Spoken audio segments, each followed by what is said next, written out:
প্রিয় বন্ধুরা, আজ কিন্তু ইলিশ মাছের মাথা দিয়ে লাল শাক রান্না করব। খুব সিম্পল একটি রেসিপি, বেশি কিছুর প্রয়োজন নেই। চলুন তাহলে রেসিপিটি শুরু করা যাক। রেসিপিটি ভালো লেগে থাকলে চ্যানেলটিকে সাবস্ক্রাইব করে পাশে থাকবেন। চলুন তাহলে রেসিপিটি শুরু করা যাক। রান্নাটির জন্য প্রথমে আমি একটি কড়াই বসিয়ে নিয়েছি। কড়াইটি কিন্তু খুব ভালোভাবে গরম হয়ে গেছে। এখন আমি তেল দিয়ে দেব একটু। তেলটি খুব ভালোভাবে গরম হয়ে গেছে। এখন ইলিশ মাছের মাথাটি আমি ভেজে নেব। মাথাটিকে আগে থেকে কেটে নুন হলুদ মাখিয়ে রেখেছিলাম। এখন মাথাটিকে উল্টে পাল্টে খুব সুন্দর করে আমি ভেজে নেব।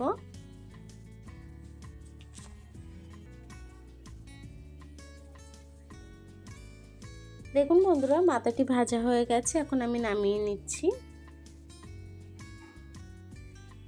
এই তেলের মধ্যে একটু কালো জিরে ফোড়ন দিয়ে দিচ্ছি।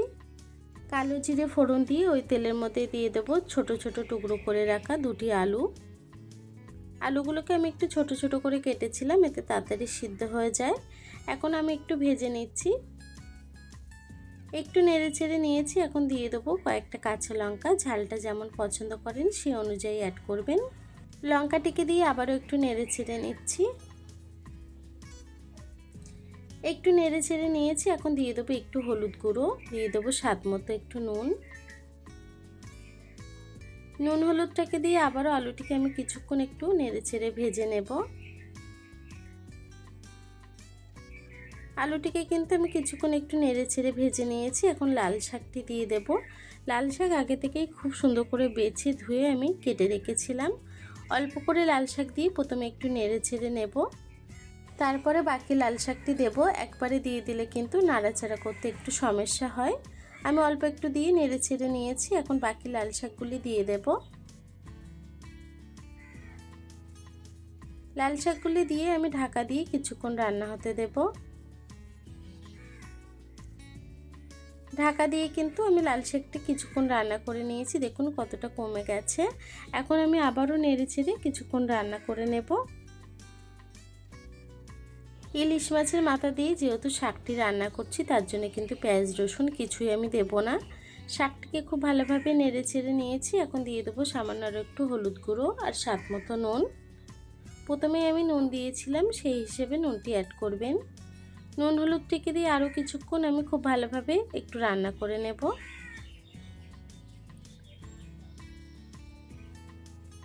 খুব ভালোভাবে একটু নেড়ে ছেড়ে নিয়েছি। এখন ভেজে রাখা ইলিশ মাছের মাথাটি দিয়ে দেব।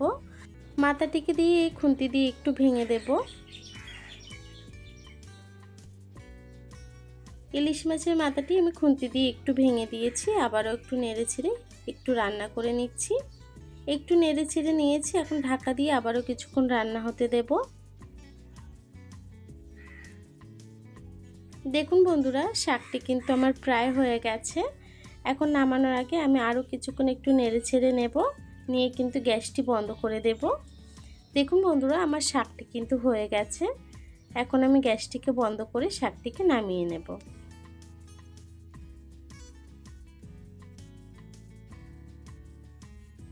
ইলিশ মাছের মাথা দিয়ে এইভাবে শাক রান্না করলে কিন্তু খেতে খুবই ভালো লাগে। এখন আমি শাকটিকে নামিয়ে নিচ্ছি। দেখুন বন্ধুরা, শাকটি কিন্তু আমার রান্না হয়ে গেছে। খুব অল্প সময় রান্নাটি করলাম। কেমন হয়েছে কমেন্ট বক্সে জানাতে ভুলবেন না।